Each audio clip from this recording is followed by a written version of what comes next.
God has exhorted us to uphold his holy name, never taking it in vain. Why is it so important to uphold his name? What does it really mean to take it in vain? And are there other sins that we commit that have to do with names? Let's find out as we look at the Second Commandment of God.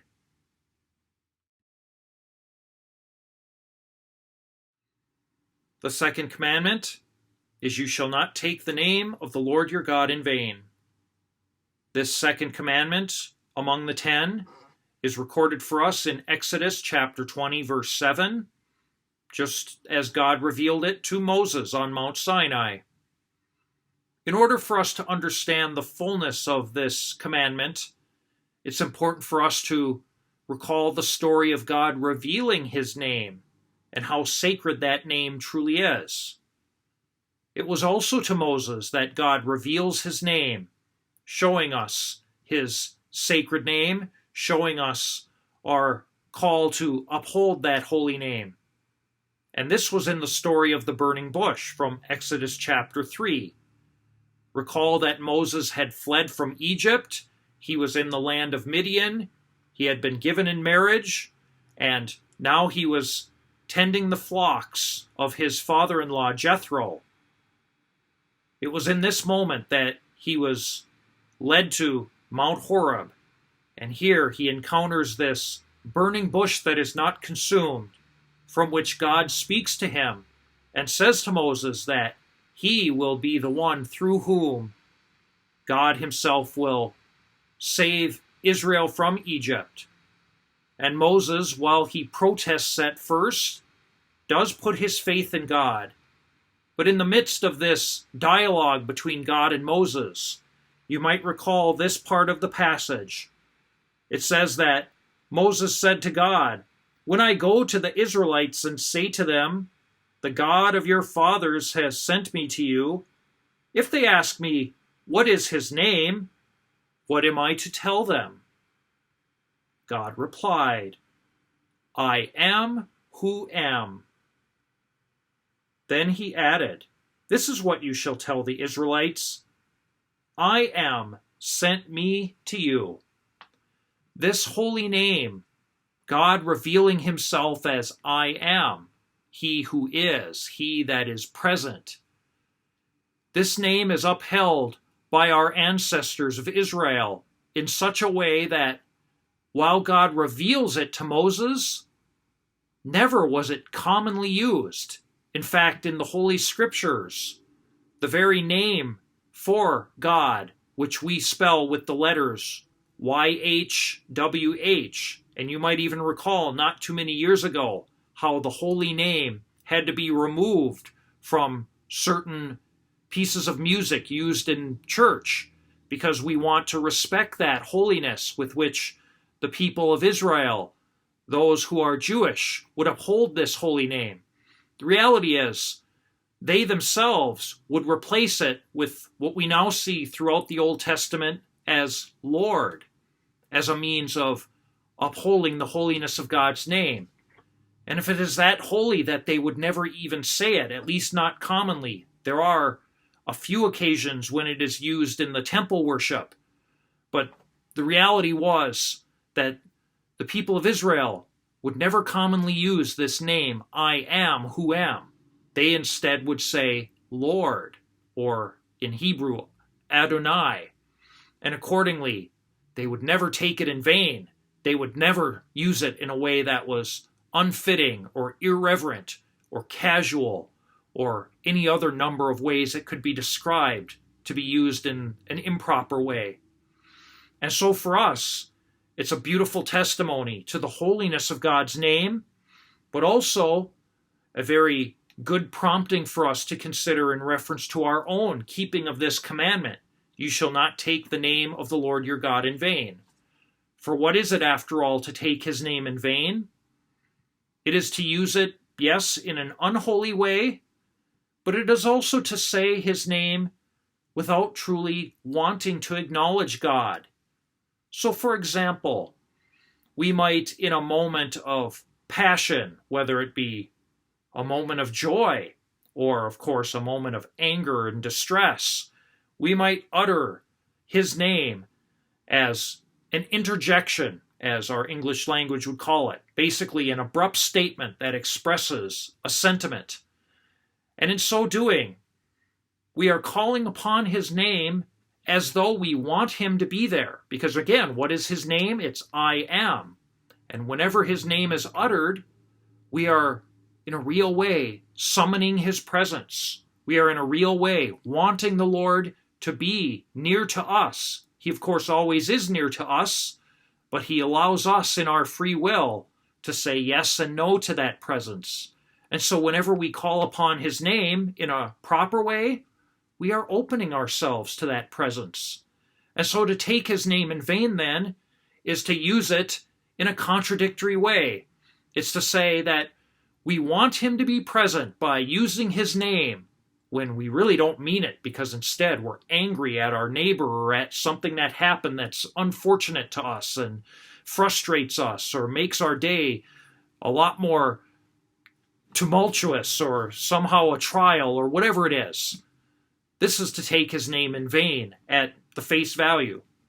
But of course, we want to uphold the name of God in all moments, never using it in a blasphemous way or an unholy way as though in a matter of riddles or jokes.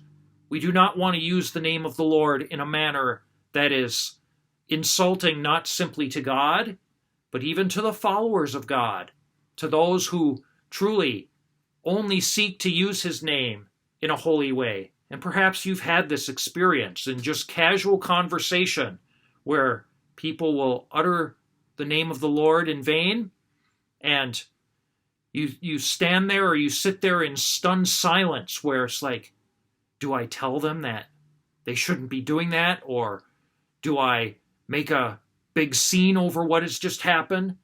And it's a difficult thing, especially as quickly as it can happen to us in our own times.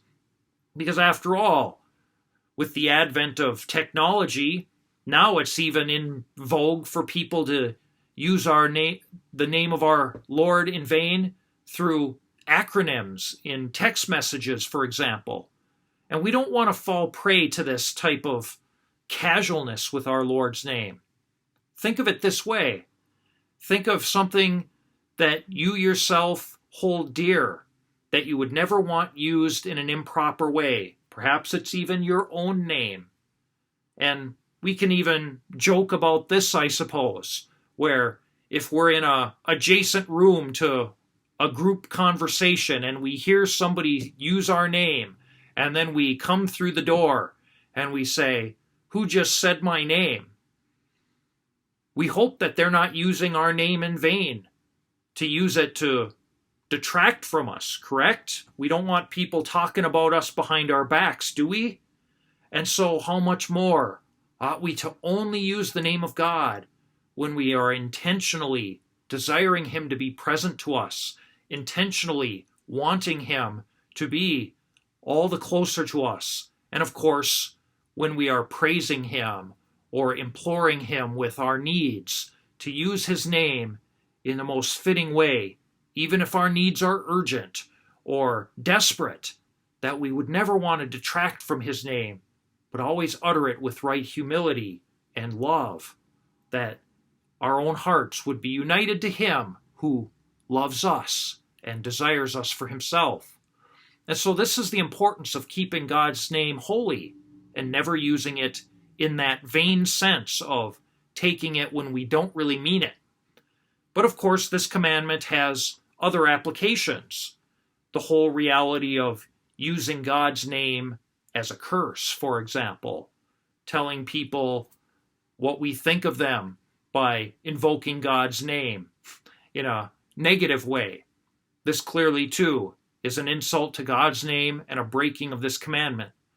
Or we tend to put the whole realm of vulgarity, even if it has nothing to do with God's holy name. Slang words that are vulgar and offensive tend to be seen under this commandment, if for no other reason, the connection of how it can destroy other people's names, for example, when we swear at them with vulgarity, or for that matter, when we use these words, we are causing harm to innocent ears, let's say, and in this way, an insult to God, who truly loves those who are childlike and innocent. And so we want to guard against all inappropriate language. And in fact, in the New Testament, St. Paul and St. James both speak of how we are never to use foul language. And so it's important to us to keep that in mind. And finally, we want to think in this commandment too of how whenever we speak, we should seek to uphold the good name of others. Certainly, other commandments later in the 10 address such issues as gossiping or sins that we call detraction or calumny.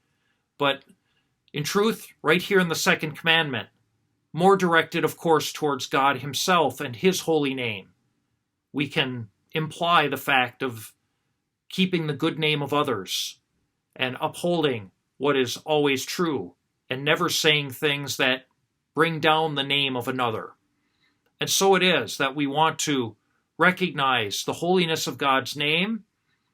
The Lord's Prayer is a beautiful way for us to grow in reverencing the name of God.